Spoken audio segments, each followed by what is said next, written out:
Numbers 10, page 88. Moses and Aaron that day and said, "We have become ceremonially unclean by touching a dead body, but why shall we be prevented from presenting the Lord's offering at the proper time with the rest of the Israelites?" Moses answered, "Wait here until I have received instructions for you from the Lord." This was the Lord's reply to Moses: "Give the following instructions to the people of Israel. If any of the people, now or in a future generation, are ceremonially unclean at Passover time because of touching a dead body, or if they are on a journey and cannot be present at the ceremony, they may still celebrate the Lord's Passover. They must offer the Passover sacrifice 1 month later, a twilight on the 14th day of the second month. They must eat the Passover lamb at the time with bitter salad greens and bread made without yeast. They must not leave any of the lamb until the next morning, and they must not break any of its bones. They must follow all the normal regulations concerning the Passover. But those who neglect to celebrate the Passover at the regular time, even though they are ceremonially clean, and not to wait on trip, will be cut off from the community of Israel. If they fail to present the Lord's offering at the proper time, they will suffer consequences of their guilt. And if foreigners living among them want to celebrate the Passover to the Lord, they must follow these same decrees and regulations. The same laws apply both to native-born Israelites and the foreign living among you." The fiery cloud. On the day the tabernacle was set up, the cloud covered it.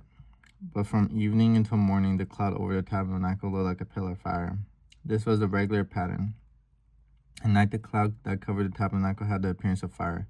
Whenever the cloud lifted from over the sacred tent, the people of Israel would break camp and follow it.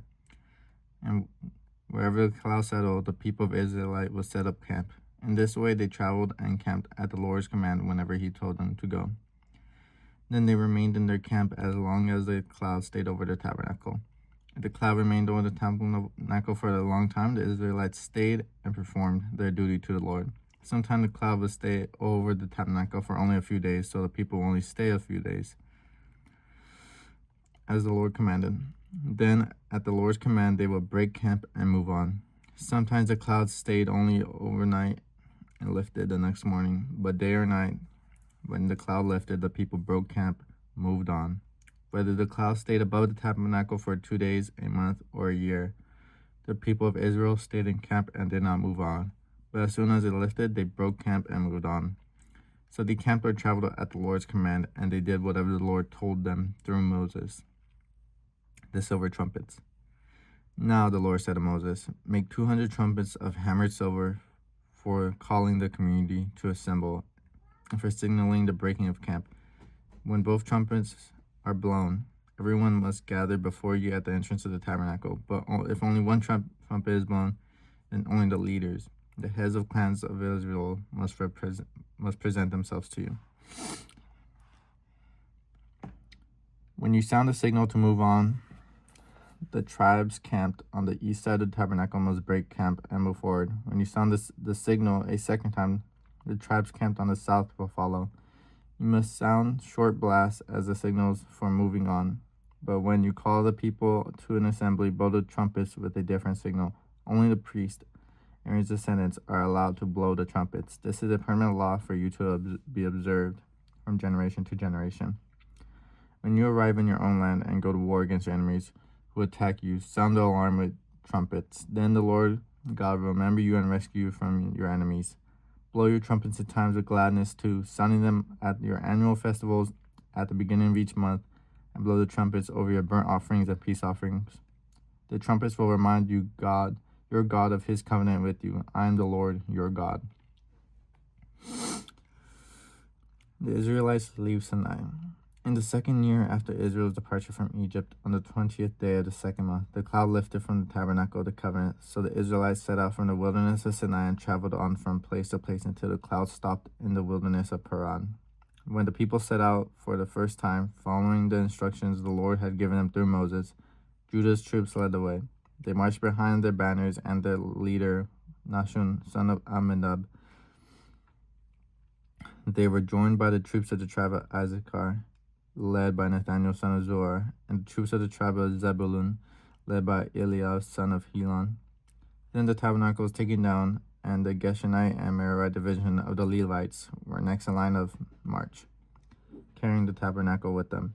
Reuben's troops went next, marching behind their banner, their leader, Eleazar, son of Shedeur. They were joined by the troops of the tribe of Simeon, led by Shemuel, son of Zurishadai, and the troops of the tribe of Gad, led by Eliasaph, son of Duel. Next came the Kohathite division of the Levites, carrying the sacred objects from the tabernacle. Before they arrived at the next camp, the tabernacle would already be set up at its new location. Ephraim's troops was next, marching behind their banner, their leader, Elishama, son of Amminadab.